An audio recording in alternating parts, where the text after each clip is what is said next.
Good morning. We are here at one crossroads na kung saan ay titingnan natin kung ano ang patotohanan nito kasunod sa impeachment kung akit ba ito sa Senado o hindi. So crossroads, kumbaga nagsanga. So we have to cross the Rubicon. Ika nga, yung sinabi ni Julius Caesar. Nung nag-cross siya ng Rubicon, nanalo siya. So if you cross the Rubicon, there will be no turning back. It will either be death or liberty. Death or victory. Dito, it will define kung death or victory. Pero, ang ating focus ng discussion ngayon, kakampi ni Sara na si Kiko Barsaga, wala, yari, inaristo. Ay inaristo daw, sumuko, pinalabasan ng warrant of arrest. Ano ba ang warrant of arrest laban sa kanya? Ito po yung apat na cyber libel case. Bernard Magtibay, magandang umaga. Ito po yung apat na cyber libel case na sinampa kay Kiko Barsaga. At ang cyber libel niya ay patungkol sa kanyang pagbulgar na si Enrique Rason na pinakamayaman sa Pilipinas ay namimigay ng pera sa mga congressmen ng National Unity Party na kung saan nung buhay pang tatay ni Kiko ay kasapi siya sa National Unity Party. Member sa doon. So, ibig sabihin po, presumably, alam ni Kiko kung ano ang totoong nangyari. Kung talaga ba nagbigay si Enrique Rason o hindi. Kasi, kabarkada ng tatay niya, nung namatay na tatay niya, si Enrique Rason. So, dyan mo makita ang pagkakaiba po. Hindi ibig sabihin ko ang tatay ay kurap, ang anak ay kurap din. So, dito makita pagkakaiba ng tatay tsaka sa anak. Ang tatay niya ay hindi naman kurap na kinikwento pero traditional na politiko. At magaling na abogado sa panahon niya nung siya nag-abogado. So dapat hindi maaresto si Kiko kung may magaling siyang abogado. Well, nevertheless, i-discuss na natin mamaya siguro kung ano ang kanyang kaso. Pakita muna natin ang kanyang nangyari sa kanya. At si Sara naman, mamaya-maya po ay maghihiring naman. O ilalive natin pong hearing niya. Without comment muna kung paano. Pero ilalive na lang natin habang gumagawa ako ng aking trabaho pangkabuhayan. Okay? Ito po, ipakita ko na ngayon muna si Kiko. Si Kiko Barsaga, at least ang kaganda sa kanya, sumusuko siya. Hindi kagaya kay Bato na tumatakbo. Ay, ito si Kiko Barsaga. Kaya lang, siyempre, iba naman yung kay Bato. Dalhin siya sa dihig. Dito sa Pilipinas lang si Kiko. So, yan si Kiko. Yan, ha? Sumuko siya. Ang totoong kwento po, sumuko siya. Kung sumuko man siya, regardless kung sumuko siya hindi, magpapiansa pa rin siya. Pero ang pagkakaiba po, malaki ang pagkakaiba ng sumuko at kaysa na aresto. Kung sumuko ka, ibig sabihin, ang karakter mo ay hindi ka natatakot sa mga resulta ng ginagawa mo. Hinaharap mo. So, dito nagkalaki siya sa mga kasamahan niya rin, si Bato. Si Bato ay hanggang ngayon hindi napapakita. Kung ako kay Bato, makinig ka sa akin. Wala pong warrant of arrest laban sa iyo, hindi pa ako naniniwala. You better go out and add strength to the voice of the people who are now in the majority na kasi 53% ang ayaw sa impeachment. So, tulungan mo si Sara. Lumabas ka, Mr. Bato de la Rosa. Senador, isa pa ka naman sa pinakamalaking boses ng boses DDS. Kaya dapat lumabas ka na. Sa tanan nga mga Ilonggo, nga ara dira subong sa Iloilo, labi na gid sa akon nga mga ginhalinan sang akon nga iloy, sa akon nga amay, sa barutak kag sa ahoy, maayong aga sa inyo tanan. At tadi, hinaot pa nga buylugan ninyo ang singgit sang katarungan. Oh, diyan namimiss ko na yung ang barangay Mangurukuro. Bye-bye sa barangay Mangurukuro. Bye-bye doon sa ang merkado sa ang poblasyon sa Ahoy. Ginabisiklita ko lang na sadto. Sa barangay Progreso, mga parente ko, mga damo-damo kausing dira. Kag mga Sintino, muna mga kamag-anak ko, yung mga Sintino kasi may relasyon kami sa mga Pangasinan na Sintino. Kaya ganun kami. May hindi kami pure Ilonggo, may dugong Inchik, may dugong Ilocano, dugong Pangasinense. Okay? So, ang nanay ko naman, dugong Karaya. Kaya mayad nga aga kaninyong tanan, sa tanan sa Lambunaw, sa Dingli, sa Dueñas, sa Kalinog, ha? Sa mayong aga sa inyong tanan. Okay? Diretso tayo kay Kiko. Si Kiko po ay ito po nagsumuko siya. Basahin natin ang mga balita dito. Ang tawag sa kanya, sumikat sa ni si Congressman Miao Miao. Si Cavite 4th District Representative Francisco Kiko Barsaga surrenders to Dasmariñas Police on 8 libel charges. Walo! Tapos, 48,000 ang pinalabas ng judge na mapiyansa pa kada kaso. So, Francisco voluntarily surrendered to the Dasmariñas Component City Police Station after a Makati Regional Trial Court issued an arrest warrant for 8 counts of cyber libel filed by businessman Enrique Rason, Antipolo Representative Ronaldo Puno, and Manila Representative Rolando Valeriano. Oh, tatlo ang akala ko kay ano lang to, kay Enrique Rason lang. Grabe kayo, pinagtutulugan nyo si ni Kiko Barsaga. Alam mo Kiko, hindi na ako mahiya. Naawa po ko sa iyo. Ang tingin ko, napansin ko, nung unang suspindi ka, wala man lang ginawa mga abogado mo. Pangalawang suspension mo, wala man lang ginawa mga abogado mo. Ito na ngayon, nasasadlak ka na naman. Wala ginawa ang mga abogado mo. Nagbo-volunteer ako, tutulungan kita, gawin mo na lang kong advisor kasi hindi naman ako pwede mag-abogado. Tuturuan ko mga abogado mo paano gagawin. Nakakahiya. Sayang ang daming magagaling na abogado tutulong sa iyo. Bakit gano'n? Dapat hindi ka mawaran of arrest. Kung naipanalo ko lahat ng kaso ni Percy Lapid, ipapanalo ko rin kaso mo. Sinisiguro ko yan. Walang panalo yung pagdating sa labanan ng totoong labanan. Tingnan natin kung ano. Basta sa akin lang ay tinitira ka dahil kakampi mo si Sara. Mula nung nagsalita ka para kay Sara Duterte, ay nasasadlakan. Ang mga kaibigan ng tatay mo, siya pang kanyang tumitira laban sa iyo. Kita mo si Roland Valeriano, taba-taba niya, pag kumakain, mga kurakot na congressman ng 2nd District ng Tondo, ng Manila. So yan po, ang kanyang nangyari sa kanya, na-aristo siya. Ilang counts ba ito? 1, from 0914 up to 0921. So 14, 15, 16, 17, 18, 19, 20, saka 21. 8 kaso.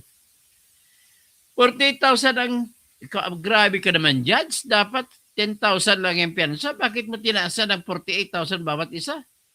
So 48 times 10 is 480. Minus 48, that is 432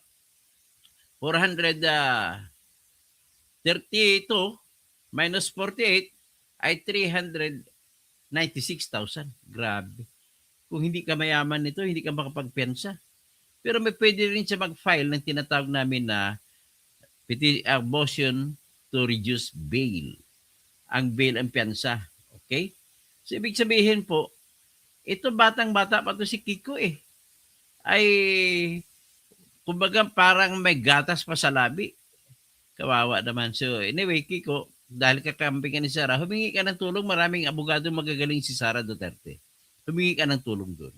Yan ang aking masasabi sa ngayon. Kung wala kang abogado mo ka dyan, rest assured, ako kukunin mo ako advisor, ako gagawa ng lahat ng depensa mo. I'm pretty sure mananalo ka. Sigurado ako. Kasi hindi pwede mananalo yung dalawang ugok na congressman, Valeriano, tsaka si Puno, Ronaldo Puno, na corrupt na congressman ng Antipolo, at kakorrupt na congressman ng Tondo, Manila, at corrupt na mayaman, na yumaman lang dahil sa pagiging corrupt niya. si Enrique Rason. Ginagamit niyang yaman niya, ginagamit niya mga congressman na control niya para makakakuha siya ng mga negosyo, mga prangkesa. Kaya kalain mo, pinakahuling negosyo na alam ko na pinasukan ni Enrique Rason ay negosyo sa mga basura. Yung basura na infrastructure, prime ang tawag dyan. Yung sa Binaliw, Cebu, parang baliw. Baliw si Kiko, pero na binaliw niya yung sa Cebu na the dam site. Kalain mo na gumuho, maraming namatay. Grabe ka naman, Enrique Rason. Grabe ka. Sinagot mo na ba yung anong katarungan may bibigay mo sa lahat ng Cebuano na pinateron? Pinatay ng mga basura. Grabe. Wala yon. Tiningnan ko po yung trash hill niya. Wala po yun sa science ng mga engineers. Kumuha ka na magagaling ng mga engineer dyan kung paano magdidiskarte. Akalain mo, patong ka ng patong, hindi basurain, mahulog yun. Ulanan lang yun eh. Wala ka naman reinforcement sa gilid. Grabe. Ito na tayo, dito na tayo ngayon sa Iakan. Mag-usap tayo tungkol dito ngayon sa may ano kaya ang mangyari dito sa hearing ni Inday mamaya. Sige, mag-predict lang tayo kung ano mangyari. Hindi natin alam pa kung ano mangyari, pero biro na tayong iniisip kung anong gagawin nila. Una, hindi dadalo si Sara. Sigurado yan. Bakit? Bakit siya dadalo? Hindi naman siya bibigyan ng pagkakataon na magsalita. Paano magdepensa? Paano niya ma-cross-exam si kaibigan ni Pyra Lucas na si Madriaga? Tanim witness si Madriaga na yan. Sa totoo lang, Madam Pyra, hindi ako kukumpormi sa iyo pag pinaglaban mo si Madriaga. Napakahalata na po. Bayad ito ng mga grupo ni ang nangyari parang si Leila de Lima, tumutulong pa dyan na tumanggap ng mga envelope. Ma'am Pyra, pumili ka naman ng laban mo. Hindi po yan totoong tao si Madriaga. The way I see it, aral na po ako dyan.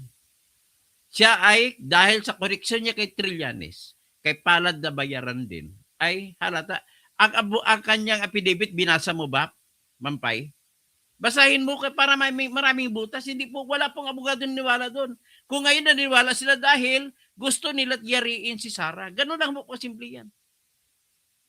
Ay, kung ganun tayo, kung may sino may pera, yan ang pinaglalaban ninyo. Walang kwenta. Ay, kinakampihan kita sa laban mo sa magsasaka, pero but not Madriaga. He is a big bullshit. On the face itself, sa kanyang affidavit, ngayon may sulat naman siya. Lahat ng mga impossible story, naggumawa na naman ng love letter. Kung totoo yung kwento mo, Madriaga, una ang kalaban mo ay oras, panahon.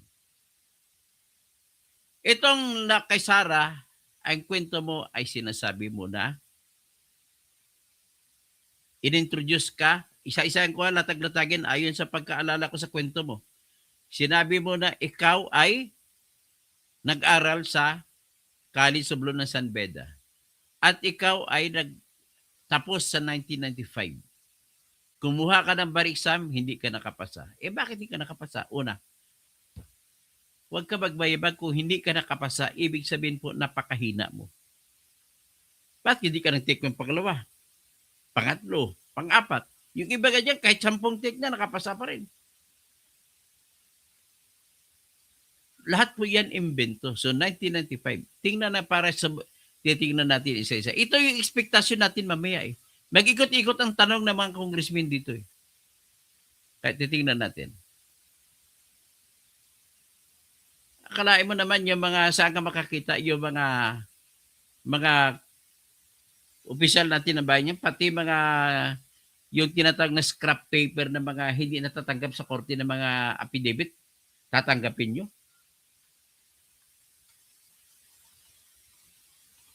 Yan. Ipapakita ko siya isa-isa para naman isasampal ko sa mukha ninyo.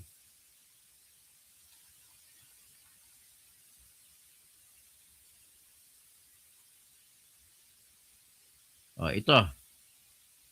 Isa-isahin natin na analyze ito. Ito magiging fair tayo kung ano nakikita natin. O, to buksan natin, ipakita ko ang affidavit ni Madriaga. Huwag kayo magsabi na totoo yan. Kung totoo yan, unang-una sa panahon ng kalaban niya. Kung totoo yan, kailan mag-unang impeachment?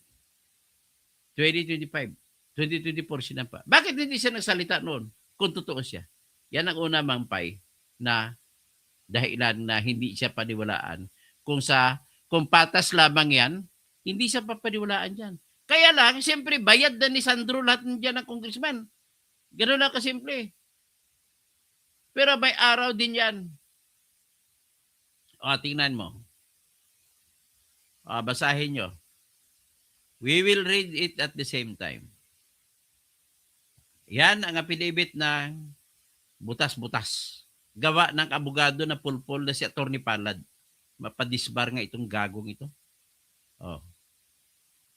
Yan po, basahin natin isa-isa. I, Ramil Lagonoy Madriaga. Ito po yung ipipresenta nila mamaya. Ikot-ikot ang tanong dito.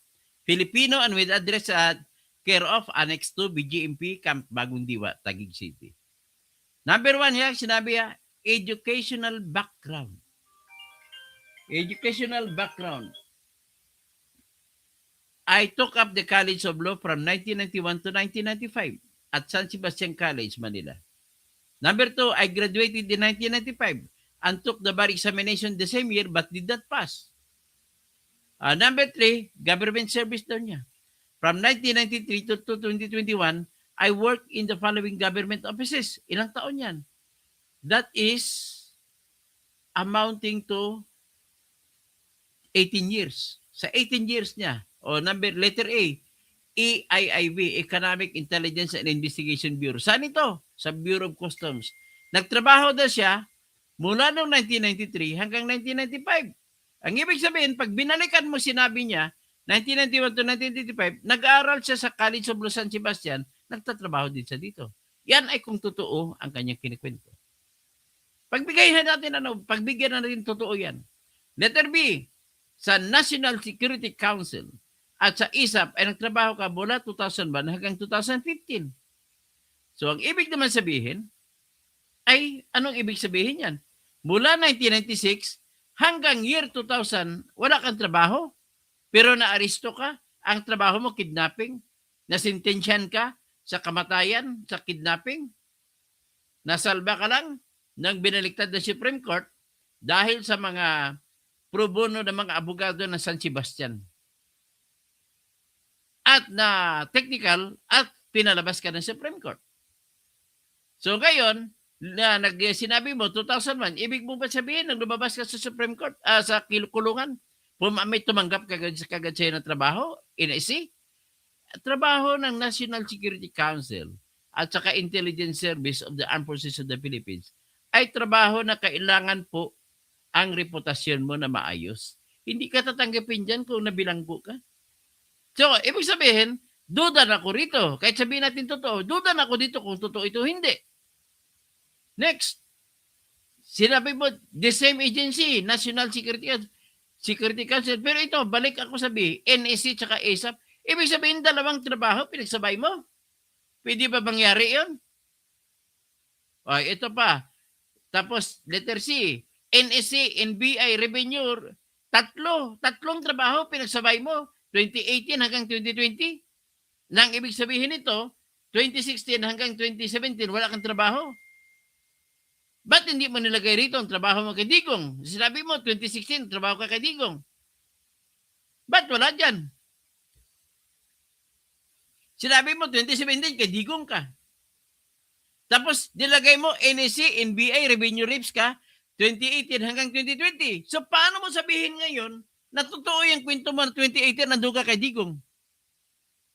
Dagdagan mo pa na NSC ka, PSG, tsaka GESCO, 2018 hanggang 2021. Paano mo sabihin na nagtrabaho ka kay Digong? Nagtrabaho ka naman sa tatlong ahensya. Dito pa lang po, sabog na po siya. Hindi ko alam kung paano patakbuhin ng mga congressmen ang tanong.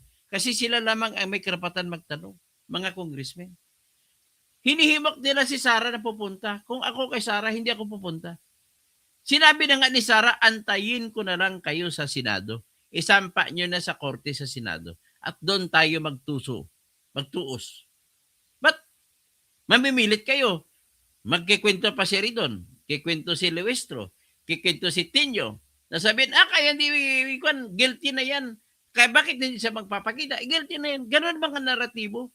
Meron bang lohika yan? Paano siya naman pupunta kung wala, hindi niyo siya bibigyan ng karapatan na magtanong? Ang may karapatan lang, ayon sa inyong batas, ay mga congressmen lang ang may karapatan magtanong. Anong klase? Ngayon, tingnan natin. Number 4. At the start of 2016 election campaign, Congressman Roy Logoles introduced me to Duterte family. Family pa ha. To provide political and security advice to then Mayor Rodrigo Duterte. Sino ka para magbigay? Magaling ka ba? Maraming ibang tao magaling. Bakit sa'yo papupunta? Hindi ka naman kilala. Di ba? Ang dami dyan, di ba? May nagpakilala pa sila Kanyas na pulis na killer. Bakit hindi? Tao niya yun. Meron na siya, dami na siyang tagabantay. So ngayon, bakit wala, hindi mo nilagay sa work experience mo yung 2016 mo na trabaho hanggang 2017 kay Digong? Kung totoo ba nito, sinasabi mo. Sabi niya dito sa number 5, I was also assigned to form groups that will support Duterte's candidacy for president. Ha? 2016 ka? Ibig sabihin, bago mag-eleksyon ka pinakilala? So, ibig sabihin, ikaw nakapapanalo kay Duterte? Maghunos dili ka kasi si Roy Logoles ay kandidato ng Liberal Party, taga-Liberal Party. At may kandidatong Liberal Party sa noon na si Mar Rojas. Paano mangyari yan? Ibang partido ni Roy Logoles. Tapos number 6, sabihin mo, when Duterte was elected as president, he ordered me to serve as a counterintelligence agent for the National Security Council as part of the civilian composite member separate from the NSC Secretariat. Ito, anong taon ito? Hindi mo nilagay ng petsa. Ito ba siya, letter B mo na nilagay? NSC, ISAP? 2001 naman ito. Pero nilagay mo sa NSC, sikap naman. May 2018 ito. 2015 dito sa David letter C. Paano mangyari yan? 3 trabaho? Ang gulo mo talaga. Next, ito sa second paragraph, second page. Number 7, nung panahon na yon, kuno ay sinabihan ka na mag-provide ka ng intelligence information para kay President para sa Oplan Double Barrel. Ang ibig mo sabihin, walang kwenta, ikaw pala may utak ng war on drugs? Ha? Ikaw ba utak ng war on drugs? O si Bato? Grabe, paano ba paniwalaan? Tapos ito, number 8. Sometime in 2018, I was formally assigned by President Duterte to work for the PSG in Malacanang to teach tactical driving and strategic transport courses. Ha? Sino ka ba? Magaling ka? Kaya kidnapper ka? Magaling ka siguro magmaneho? Natin ito. 2018. NSC, NBI, Revenue Reps. Akala ko tactical driving. Akala ko, tapos nag-conflict ka, may PSG pa rito, GHQ. Ano ba talaga, kuya? Isa lang ang kayang gawin ng trabaho ng tao sa isang panahon. Tapos ikaw may 5 trabaho. Pinagpala ka naman. Balik tayo doon. So, number 11. Number 10, sabi niya. Dito man na number 9. Mayor and Vice President Sara Duterte. Sabihin mo, it was also in 2018 that I was formally introduced by President Duterte to his daughter, Davao City Mayor Sara Duterte. Akala ko ba in-introduce sa Duterte family? Hindi pala family yun? Wala si Sara doon? Di ba sabi mo, in-introduce ka ni Roy Logoles sa Duterte family? Tapos sinabi mo rito, I was likewise tasked to work for then Mayor Sara Duterte in intelligence gathering involving politics, law and counterintelligence matters. Paano mo magagawa ito? Na Davao siya, ang focus niya, Davao City, puro mga Cebuano salita ron. Marunong ka magsalita Cebuano?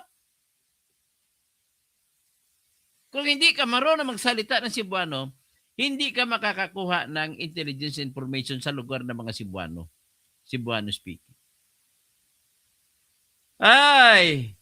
Tapos ito na, number 10. Sometime in 2019, I was instructed by then Mayor Sara Duterte to form a group to support her plan 2022 presidential candidacy. May narinig na ba kayo na tatakbo si Sara, presidente? Bago mag-COVID yan, bago mag-COVID. Nung COVID, may narinig kayo na tatakbo ba si Sara Duterte ng presidente? Wala po ako nakita, excuse me.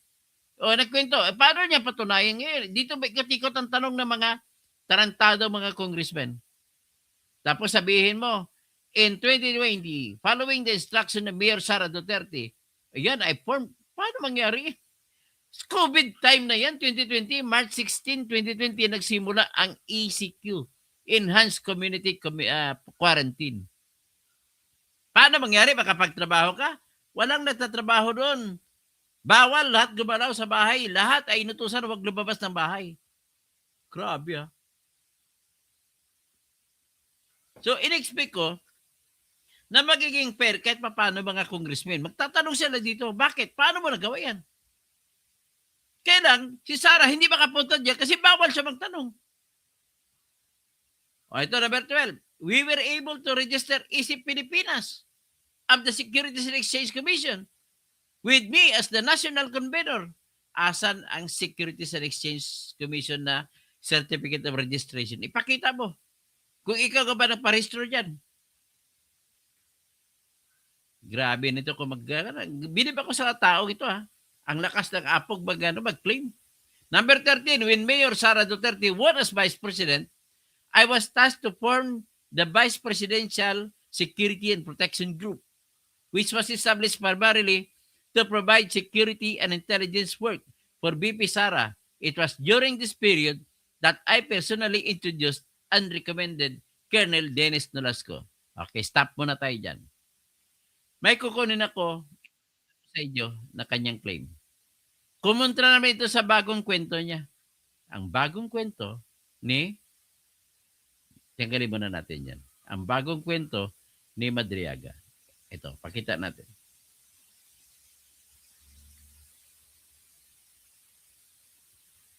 Nakita nyo? Yan po yung bagong kwento ni Madriaga. Buksan natin isa-isa.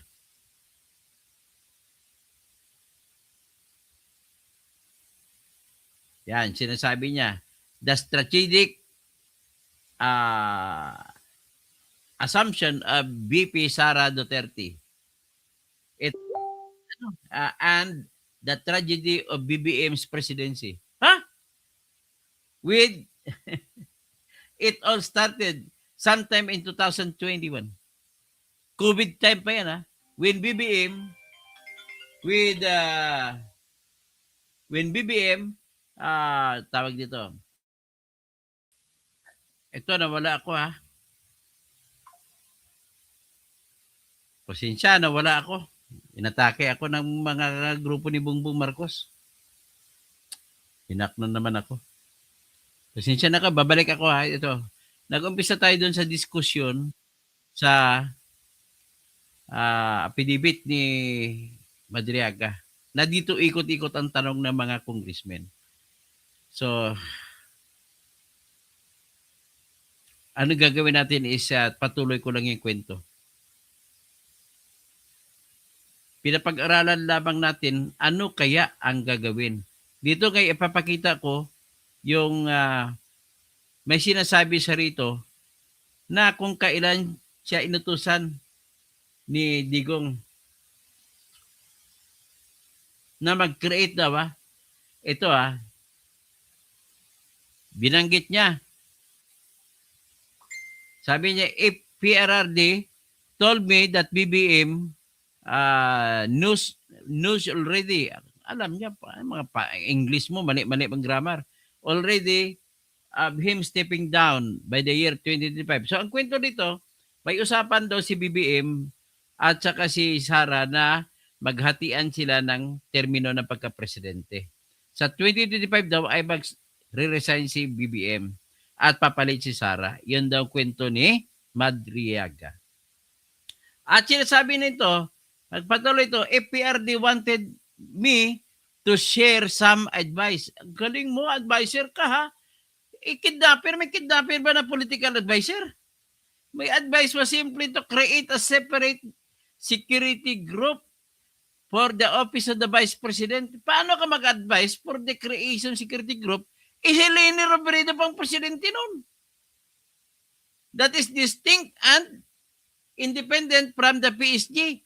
I eventually recommended the newly built Camp General Emilio Aguinaldo Training School. Yun sinasabi niya. I just don't know kung paano maging totoo ito. So ito, titingnan natin. Sinabi niya, designated home base and headquarters where I am presently teaching. Mali pang grammar mo, I were.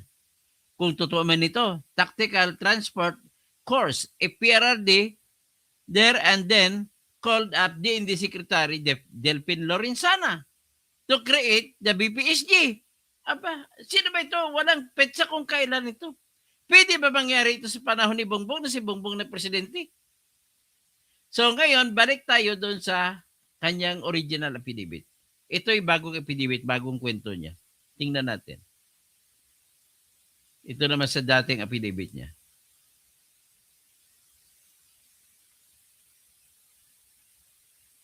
So, 2019, sinabi niyo we were able to establish ISIP.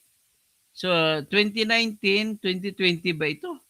O 2020, COVID time. Nakagalaw pa na siya ng COVID time. Grabe. Bawal ang lahat. Hindi ka naman authorized person outside residence. So when Mayor Sara Duterte was Vice President, I was tasked to form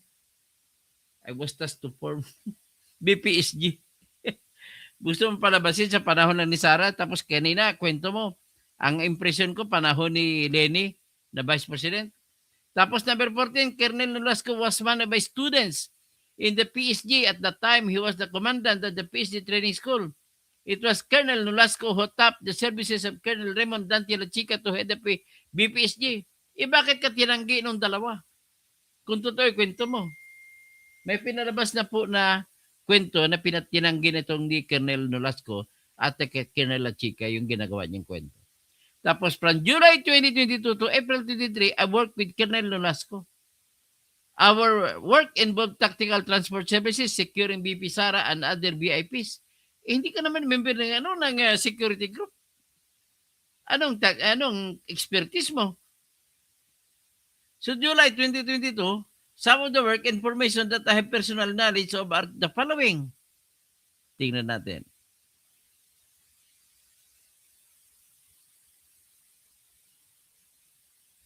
Ito. Confidential funds. Around December 2022, Colonel Nolasco sent me a text message. Ilabas mo yung text message na yan kung tatanungin ka mamaya. Instructing me to see him. Na dumating ka sa Ultra, Pasig, 1:30 ng hapon, ay tumigil ka doon sa opisina ni Colonel Nolasco. Until Colonel La Chica ay dumating. May dala siyang DepEd vehicles. 3:00 ng hapon. May 4 na duffel bag na pera. Tapos sabi mo, anong petsa yan? Hindi mo nilagay ko anong petsa. Anong petsa sa December? Sunod, ito yung Colonel La Chica handed to me portions of that money. Kakakita lang sa iyo nila, chika, bibigyan, pinagkatiwalaan ka ng pera. O yan, Mampay. Sino ba ikaw, may pera ka, Mampay? Gagawin mo ba ito? Magtiwala ka sa isang tao?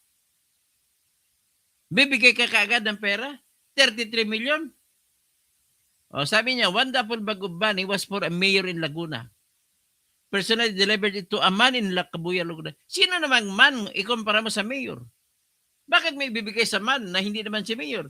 At bakit hindi mo binilagay pangalan? At kailan ito? December. Sabi na December. So ngayon, balik tayo sa 4 na duffel bag. 33 million sabi mo kada isa. Times 4 is 132. Bakit lampas ng 125 billion yan? Next, nag-deliver ka dito. Tatanong-tanong dito mga congressmen sa'yo, paano mo na, asan, dalhin mo yung mga detalye mo dyan. At bakit mo hindi dinitalye sa panahong ito? Another duffel bag of money was delivered to Comedy Bar owned by San Sebastian College of Law alumni located in the Timog area. At yan po si OVP spokesperson Reynold Bonsayak, former classmate ni BP Sara, at sinignalan ka lang, iakit mo sa taas ang pera. Meron ba ganun? Tapos another duffel bag of money was left in the car which I drove to ombudsman. Binigay mo sa ombudsman daw. Maniwala ka dyan. Sunod, delivery kay Santiago Family. Sinabi mo 80 million. Hindi mo naman sinabi sa sino sa mga Santiago. Paniwalaan ka, pagkatiwalaan ka ng 80 million. Tapos Colonel Nolasco instructed me to drive into the parking lot of SM, Megaball. Di ba? Yung mga Marines na sila ang inutusan, mga sundalo. Bakit ikaw hindi ka naman sundalo? Sabi ko isang araw, nakita mo yung views na minamaniyo ng asawa ni Ryan Kilala, na si Rhea. O bakit mo kilala? Yan pala, kaibigan ka, kilala ka ni Ryan Kilala. At sinabi mo na minamaniho ni Rhea. Wala namang LTO driver's license si Rhea. Pinakita na ni Atty. Panelo na may certification ang LTO na hindi sa driver. So 1 billion pesos, itong sinasabi ko. Paano magkasya ang 1 billion sa isang grandya, sinasabi niya? Tingnan natin. Ipakita ko na sa inyo yung grandya.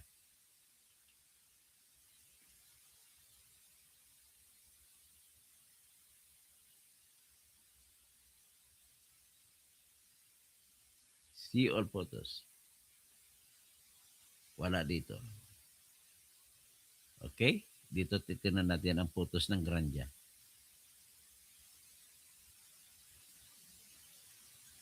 Ito.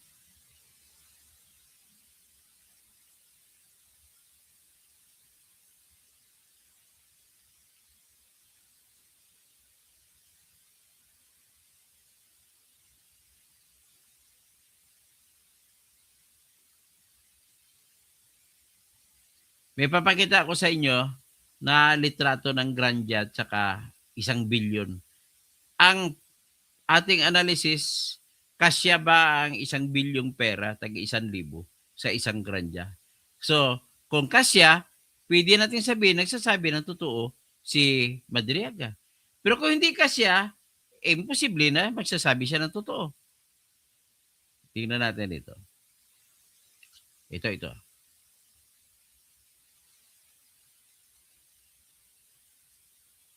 Ipakita ko sa inyo. Kayo na magsabi ko, nagsasabi si Ramil Madriaga ng totoo. Dito ikot-ikot ang tanong ng mga congressmen. Hindi ko alam kung paano diskarte ng congressmen na mayayari si Sara. Yan ang kita ninyo. Ganon karami po ang 1 bilyon.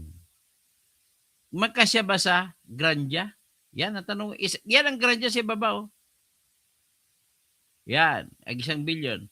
Ito naman ang 1 grandya.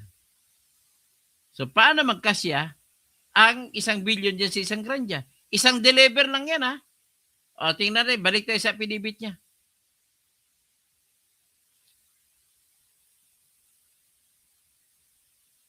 Ito yung pinibit niya. O, ito yung pinibit niya. Sinasabi niya sa grandya, around the first quarter of February 2020.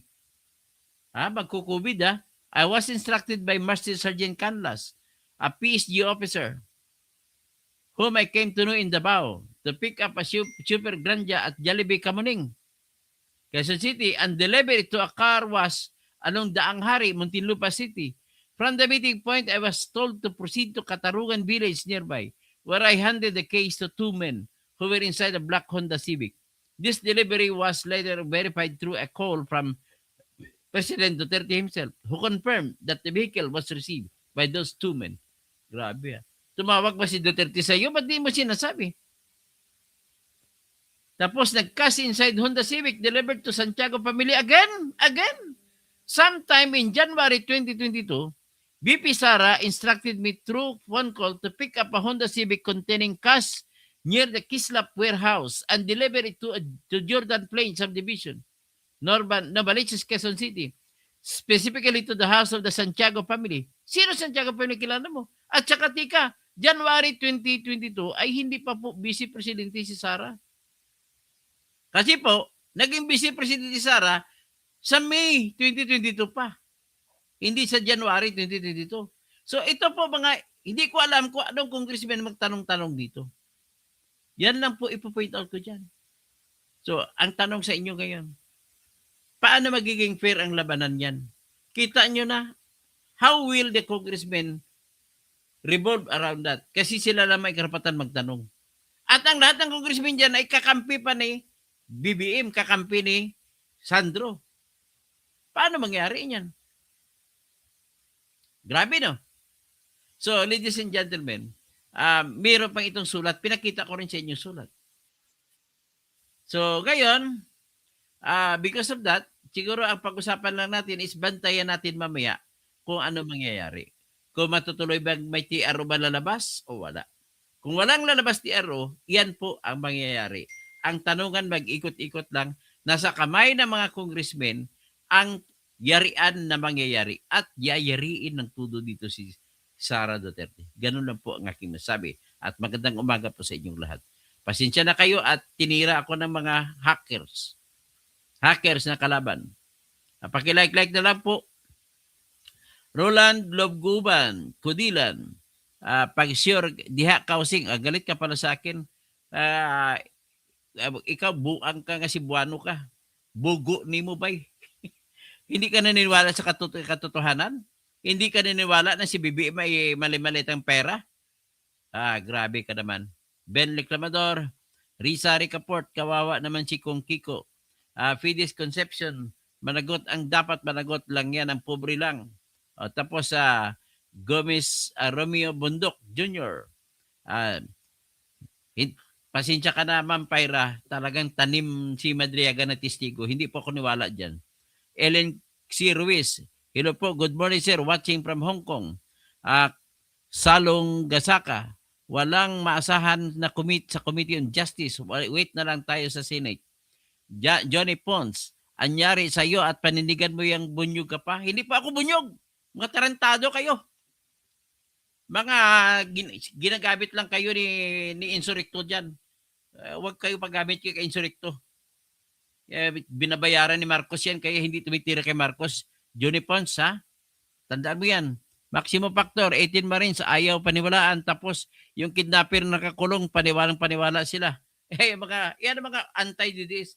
Ang ugat niyan, kung bakit tiniwala sila dyan, dahil galit lang sila kay Digong Duterte. Kagaya kay Pyra Malukas, galit lang yan kay Digong Duterte.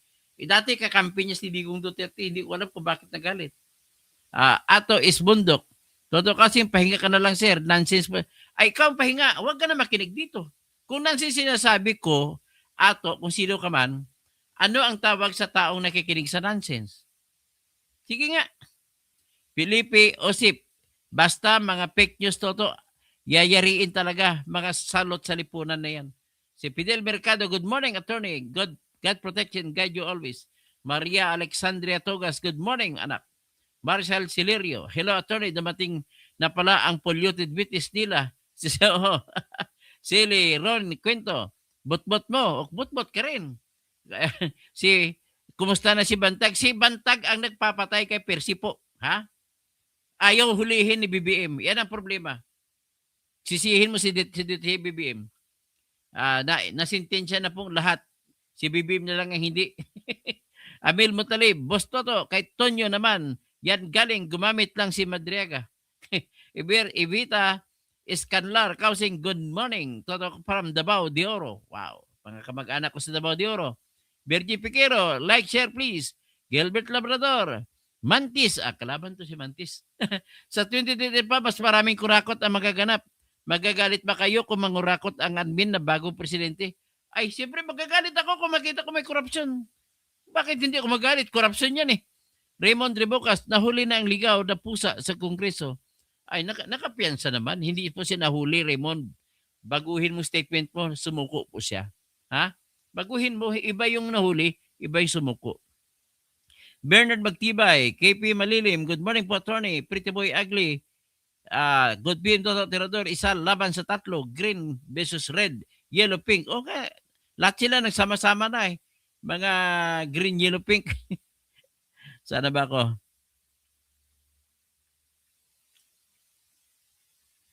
Sabi ni Angel Daldal, bakit dadalo? Hindi ka siya dadalo eh.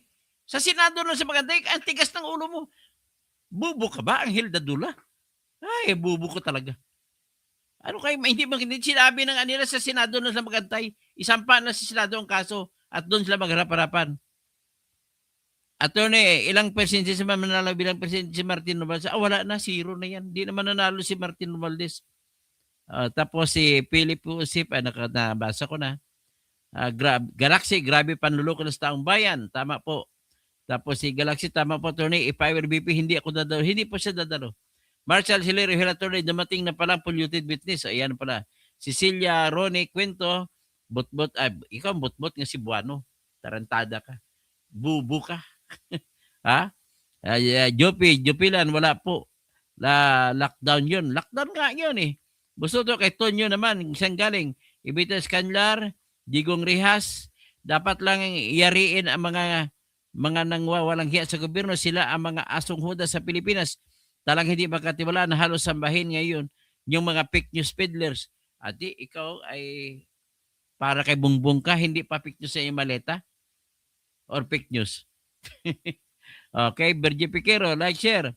Gilbert, Mantis, 28, mas maraming kurakot. Ay, Raymond Ribucas, Kikipi Malilim, Pretty Boy Ugly, Joel Perez.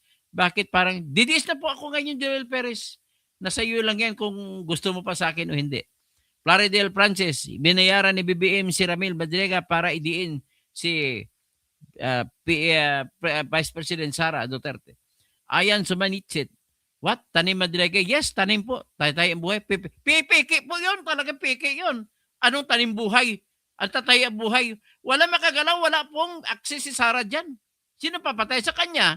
Si Lisa. Tsaka si BBM. Yan lang po. Paano mo sabihin na si matatakot sa kay Sara? Hindi siya matatakot kasi nasa kanya ang kakampi niya si BBM. Ganun lang ho kasimple yan. May kita pa siya, may pera pa siya. Ilalabas pa siya sa bilangguan. Plaridel Francis, Joel Perez, alis ka na dito, didiis ka na si Toto. Alis ka na dito, Joel Perez, didiis na po ako. Raymond Ribucas, round 1, Sara versus Dilema, bakbakan. Paano mag-Sara versus Dilema? Wala nga si Sara dyan eh. Hindi ka pupunta. Mga bubo ba kayo? Ilang ulit sabihin na hindi pupunta. Rika Joy, Kipi, didisit, tataranta na. Bakit tataranta? Hindi po kami natataranta. Pagdating sa eleksyon, taob kayo. Si Basti, kung matanggal nyo si Sara, si Basti tatakbo presidente. Kupal daw, kalbo. Si Alon Sarmuloy, ano ka? Ano nang nanonood sa mga gago? Gabas gago ka pa kasi nanonood ka sa akin. Sabi mo, kupal ako, gago ako, kalbo. Plaridel Francis, Reka Joy, Kipi, bakit kami natataranta? Bakit kami ang mga kinasuhan bang jerjer ka? Walang na lang sa imo, magjerjer ka na lang. Plaridel Francis, hindi kaya sa dami nun. Kalokohan tapos nakalagay sa malita. Kalokohan nakalagay. Kinarga nga sa aeroplano. Kung walang laman yan, ikakarga sa aeroplano yung helicopter. Kabubuhan ka mga gawa. Okay, ano pa si ba? Si Rolly Asunción, Marilyn Bundok, Joksya, sana ang hustisya sa bayan, nakakaiyak. Ate Highs, Mix Flag, mga salbahe talaga ngayon ang nasa HOR. Gregory Babaran, exclusive sa Congress, ang inisisyon ng impeachment. Matalino ka ba talaga? Hindi. Matalino ako, mas matalino ako ng dihabak sa kanila. Greg Babaran. Sila, ang gagawin nila, ay yayariin nila ang tao na walang kalaban-laban. Yan po mangyari mamaya. Tapos, Plaridel Francis, Conrado Ularosa, Sir, may vlogger si Bangag na House of the Crooks. Sa House of the Crooks, di natin alam kung sino yun. Ati Heidi Mix Vlogs, Plaridel, agree. Morning. Sino pa? Pipito Bato. Tapos, Drawback Vibranium. Sabi ni Bantag, si Rimulya, pero isa lang sigurado, si BBM. Marilyn Bondok, Gregory Babaran. Ano mga kwento-kwento mo? Walang kwenta. John Baldonado, kala ko may debate kayo ni Tapuan. Si Tapuan, asa ba si Tapuan? Hindi naman napapakita. Jerome Gilles, tumigil ka kalbo. Kilos, tanggapin ba sa korte ang letter ni Madyaga? Hindi natin alam. Hanggang dyan na lang tayo. Magandang umaga po. At manood tayo sa Kongreso.